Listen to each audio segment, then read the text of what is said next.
ding ano kasi, i-share yung sinishare ko. Kailan po ba? Pagkakataon nga natin yan. Valentine's na mga. Ang title po, Love Your Enemy. Diba? Ang hirap, diba? Love your enemy. Ito talaga challenging po yun. Yun ang pinakamahirap na gawin. May kagalit ka ba o kaaway?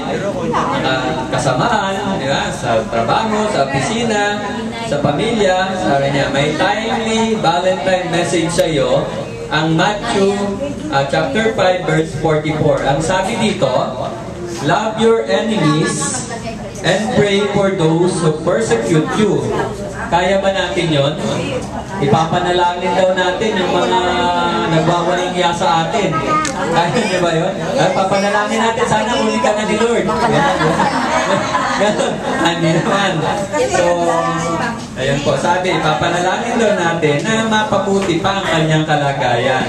So, napakahirap po talaga dito. Mas mahirap, pero mas mahirap daw ang mangolekta ng kaaway. Diba? Ang hirap naman kasi naglalakad tayo, makakasalubong natin, nakasimangot. Diba? Dahil kaaway nga natin. Maganda at puno ng pag-ibig na araw sa iyo, ka-Pro Tips. Ito po yung kinukuhanan ko, yung Pro Tips, yun yung libro na sinimulan ko. Ngayon nasa internet na, nasa Facebook na, kaya cellphone na hawak ko, hindi na yung libro. Hindi ka takataka na sa iyong pagtatrabaho, dito sa ating samahan, ay magkakaroon ka ng conflict sa mga kasamahan mo. Normal naman yun eh, hindi naman po yun na kakaiba kasi iba-iba nga po tayo ng ugali, iba-iba ang ating kultura, iba-iba yung ating kinalakihan na komunidad. Dahil tayo ay magkakaiba ng ugali, pananaw sa mga bagay-bagay, at diskarte sa buhay. Minsan ay nagkakaroon ng conflict na kapag hindi na-resolve kaagad, ay humahantong pa sa pagkakagalit-galit.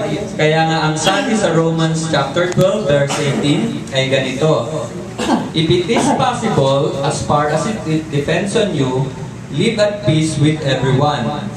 Pero paano nga kung ang mapayapang samahan sa trabaho ay napalitan ng awayan? Ano ang mainam na maging tugon natin? Love your enemies. Paano? Diba? Ang hirap nga. Sabi po ng ating writer ng Pro Tips, number 1, love your enemy by doing good to them. Diba? Ang hirap. Kaaway mo na nga, gagawan mo pa ng kabutihan. Diba? Sobrang challenging. Pero yun po ang nasusulat, hindi po kwento. Nasusulat po yun sa banal na aklat. Napakalinaw na paalala sa atin sa Luke 6:35. But love your enemies, do good to them, and lend to them without expecting to get anything back. Pero mo yun, magbibigay ka na, wala kang aasahang kapalit. Kaaway mo na yun, ha?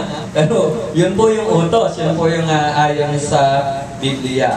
Ang gawa ng mabuti ang mga nag-aaway, ang mga nang-aaway sa iyo, ang pinakamabisang paraan ng paghihiganti. Parang ang lalim na, no? Gagawa ka ng kabutihan doon sa mga nang-aaway sa iyo bilang tanda ng paghihiganti. Parang hirap, pero yun. Ang sabi nga sa Proverbs chapter 25, verse 21 to 22, if your enemy is hungry, give him, if your enemy is hungry, give him food to eat. If he is thirsty, give him water to drink. In doing this,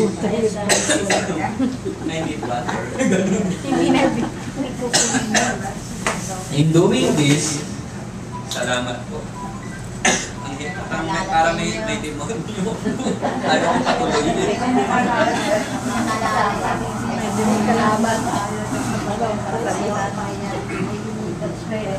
Sabi niya, in doing this, you will heap burning coals on his head, and the Lord will reward you. Handa ka bang batuhin ang tinapay? Handa ka bang batuhin ang tinapay? Handa ka bang magpakita ng kabutihan sa iyong kaaway? Sa kaaway mo ngayon? Parang gano'n yun. Handa ka bang batuhin ang tinapay? Yun ang aaway sa iyo. Kasi kabutihan ang sinasabi ng tinapay.